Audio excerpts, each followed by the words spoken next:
Bom, eu sou o João Henrique, sou graduado em Letras, Português e Literaturas pela Universidade Federal Rural do Rio de Janeiro, mas também estudo, pesquiso de forma autônoma a poesia em língua inglesa, principalmente a modernista, né?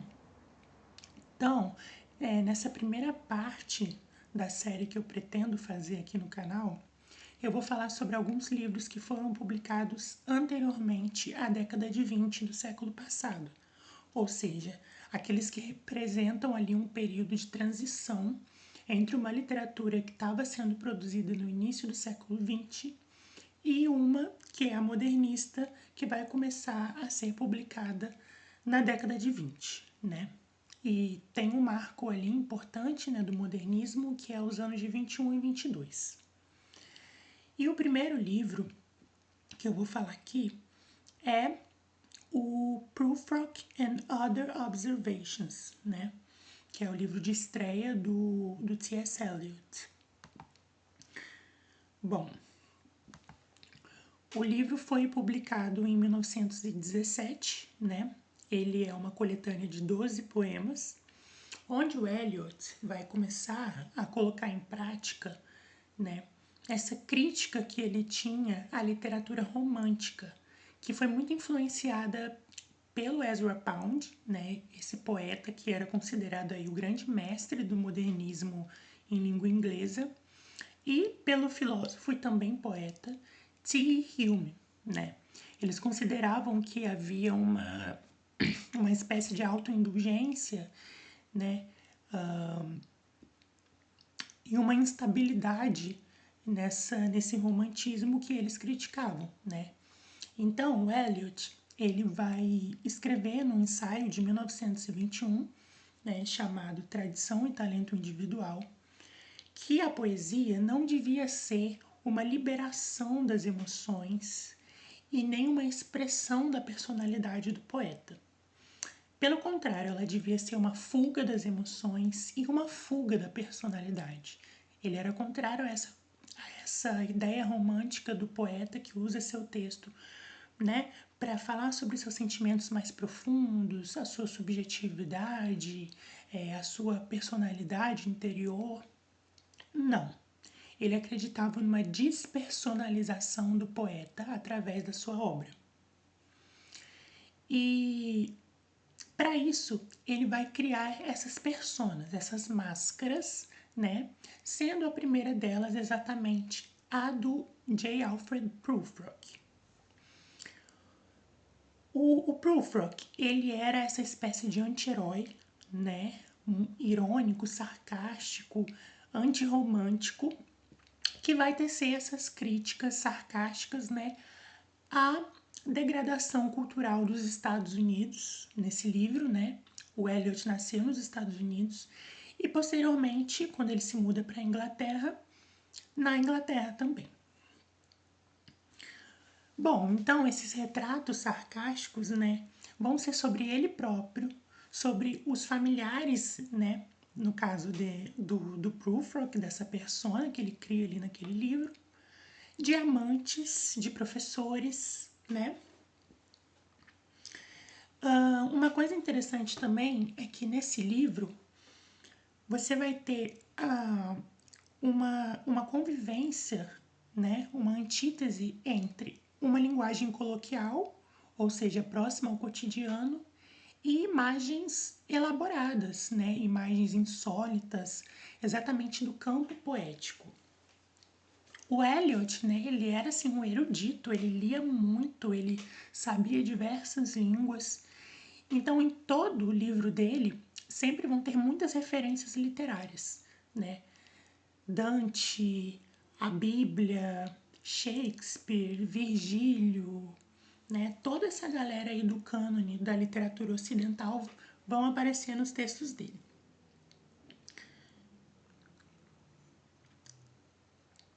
Em termos formais, né? O Eliot, ele vai introduzir o que o poeta brasileiro Paulo Henriques Brito vai chamar de verso liberto. Então, nesse verso, você vai ter a todo momento ali assombrando ele, né, pairando ali acima dele, um metro fantasma, né, que é esse metro tradicional do fazer poético em língua inglesa desde Shakespeare, que é o pentâmetro iâmbico. O pentâmetro iâmbico era o seguinte: você tinha um verso de 10 sílabas, né? E nesse verso você tinha intercaladas uma sílaba forte e uma sílaba fraca, né? E aí o Eliot ele vai subverter esse metro tradicional. A gente vai ver isso no próximo slide. Quando eu for falar sobre esse poema aí, né? Que é A Canção de Amor de J. Alfred Prufrock, que é o poema que abre o livro. Bom, nesse poema você vai ter primeiro uma subversão da canção de amor, né? Apesar de ter esse título, esse poema é o contrário de uma canção de amor, é um relato irônico, cru, antirromântico do meio no qual aquele personagem, o Prufrock, vive, dele mesmo e das pessoas que o rodeiam.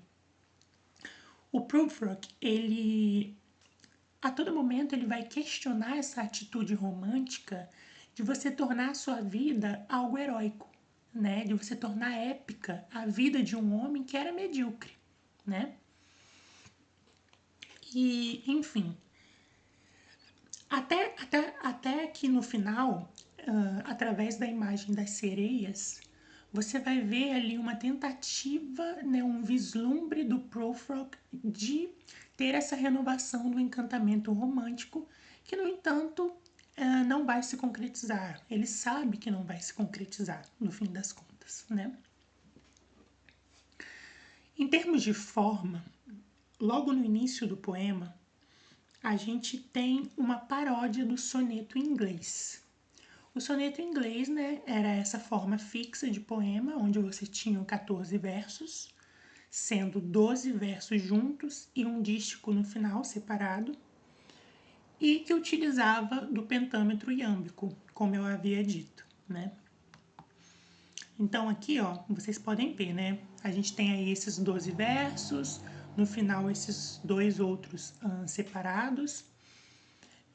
E aí, quando a gente faz a contagem das sílabas dos versos, né, a escansão, a gente vê que alguns vão ter 10 sílabas, outros vão se aproximar disso, um pouco a mais, um pouco a menos, porque é exatamente isso, né? O verso, esse metro fantasma tá ali pairando, mas ele não chega a se concretizar, ele é subvertido. Eu peguei uma tradução do poeta e professor, na verdade do escritor e professor Caetano Galindo, né? Que ele publicou em 2018. E aí o poema começa da seguinte forma: Pois vamos lá, você e eu, quando a tarde no céu se estendeu, como um doente eterizado numa mesa. Logo de cara a gente tem aqui uma antítese. Primeiro a gente tem uma convocação ao leitor, uma convocação feita de maneira informal, né? Vamos lá, você e eu, né? Observar aqui essa tarde, esse sol que está se pondo no céu. E logo depois ele vai fazer uma comparação, né? Ele vai trazer uma imagem insólita, uma imagem do campo poético, que é, ele vai comparar essa tarde que está se estendendo no céu com um bêbado sobre uma mesa, né? Esse homem com uma espécie de torpor que está ali estendido numa mesa. Ele continua, né? Vamos lá por caminhos já quase vazios, refúgios, balbucios, de noites tensas e motéis baratos, mesas reles, ostras ocas sobre os pratos. Aqui, de novo, você tem essa antítese, né? de duas imagens aparentemente opostas. Você tem a convivência entre motéis baratos e restaurantes com ostras no prato, né? Que é um alimento elitizado de certa forma. E aí ele vai continuar. Ruas que se emendam como arenga arrastada, mais que mal intencionada, que te leva a uma imensa questão. Ah, não diga qual. Vamos lá nessa visita social. Arenga, né, sendo essa conversa fiada que está se arrastando ali, né? E aí tem, no final desse trecho, a gente tem esse dístico que é maravilhoso, né? Onde ele fala: nas salas, as damas dão olá e alô. O assunto agora é Michelangelo. Então, ao mesmo tempo que você tem esses motéis baratos, essas ruas parcas, você tem um salão onde a alta sociedade está convivendo ali, sabe? Onde as damas estão se reunindo para conversar sobre arte. E não é qualquer arte, né? Não é uma... Elas não estão falando sobre um pintor, um escultor cubista, expressionista, da vanguarda, não. Elas estão falando sobre um pintor renascentista já consolidado no cânone das artes, né? Não é um artista que está surgindo ali contemporâneo a elas que está querendo modernizar a arte, né? Experimentar novas formas de se fazer. Não. E aí eu peguei aqui outros trechos onde a gente vai poder ver essa coisa do anti-herói que se recusa a trazer um relato épico, heróico de sua vida, né? Ele vai dizer: digo que andei ao pôr do sol por ruas parcas, que vi subir o fumo dos cachimbos, de homens sós sem paletós e debruçados das janelas? Ou seja, a quem interessa essa minha história de ter andado por ruas parcas, observando a banalidade da vida cotidiana, né? Não tem nada de heróico nisso. Aí mais pra frente ele vai dizer: não sou profeta e nada aqui se salva. Ou seja, eu não quero aqui falar sobre um passado sublime e nem quero fazer previsões para o futuro, né? Até porque, se a gente faz uma tradução literal ali, great matter é tipo um grande assunto, um grande acontecimento que não tem ali para ser compartilhado. Aí por fim ele vai dizer, sou Lázaro, voltei depois da morte, voltei para contar-lhes tudo, vou contar-lhes tudo. Se ela ajeita uma almofada que a conforte e diz, não era disso que eu estava falando, contudo, não era isso, contudo. Ou seja, ele tem ali uma interlocutora que não está interessada no que ele tem para dizer, sabe? Ela está interessada, na verdade, com a almofada de seda que ela está ajeitando, com o próximo evento da alta sociedade que ela vai comparecer, sabe? Uma coisa que eu esqueci de trazer aqui é o final do livro, né? E que eu vou comentar com vocês por aqui mesmo, né? Lendo umas passagens do texto, do poema, que não estão no slide. Bem, eu tô aqui com a minha edição dos poemas C.S. Eliot, publicado em 2018 pela Companhia das Letras e traduzido pelo Caetano Galindo, né? E aí, no fim do poema, ele vai dizer o seguinte: ouvi cantar uma sereia a outra sereia. Não conto que cantem por mim, ou seja, as sereias não estão chamando ele, sabe, para fisgá-lo pro fundo do mar. Não existe final feliz. A gente não está mais no século XIX, onde o pescador vai ser fisgado por essa figura belíssima, divina, afinada, ele vai dizer: nas câmaras do mar, por elas adornadas, entre algas rubras e castanhas, nós restamos. Humanas vozes nos despertam e afundamos. Ou seja, as vozes humanas contrapostas a essa voz divina das sereias vão puxar o narrador para a realidade, entende? E assim ele vai terminar o poema.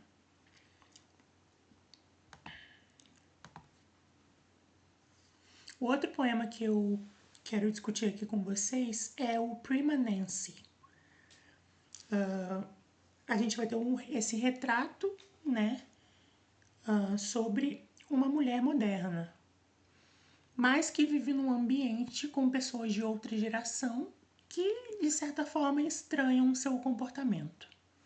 Ele vai dizer: a senhorita Nancy Ellicott marchou pelas colinas que domou e cavalgou pelas colinas que domou, nuas colinas da Nova Inglaterra, caçando com cães pelo pasto das vacas.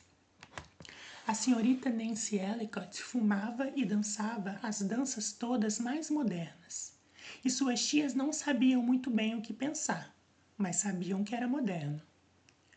Sobre as lisas prateleiras vigiavam Matthew e Valdo, guardiães da fé, exército da lei inalterável. Então você tem essa mulher, primeiro, essa descrição dessa mulher moderna, desbravadora, que de certa forma subverte os papéis de gênero, do que se espera que uma mulher faça, né? E aí ela convive ali com as tias que não entendem muito bem o comportamento dela, porque são de outra geração, né? E ao final a gente vai ter esse retrato, né? Dessa convivência entre dois polos opostos. Porque em cima das prateleiras vão vigiar ali livros escritos por personalidades do século XIX, que são, de certa forma, conservadoras, religiosas, que formaram parte do pensamento norte-americano, entende? Então você tem sempre essa convivência incômoda, ao mesmo tempo humorística, entre polos opostos, entre coisas contraditórias.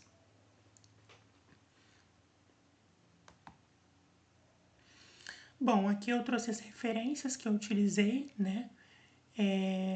Queria falar sobre mais poemas, mas são muitos, ficaria um vídeo muito longo. Então eu sugiro que quem puder, que compre essa edição aqui dos poemas completos, traduzidos pelo Caetano Galindo, né? Publicado em 2018. Mas quem não tiver também pode... Quem não tiver como adquirir, pode entrar em contato comigo, que eu consigo o arquivo em PDF, em EPUB para vocês, certo? No próximo vídeo nós vamos falar sobre o livro Carnaval, do Manuel Bandeira. E é isso. Qualquer dúvida, qualquer apontamento, sintam-se à vontade para falar aqui nos comentários. E até o próximo vídeo.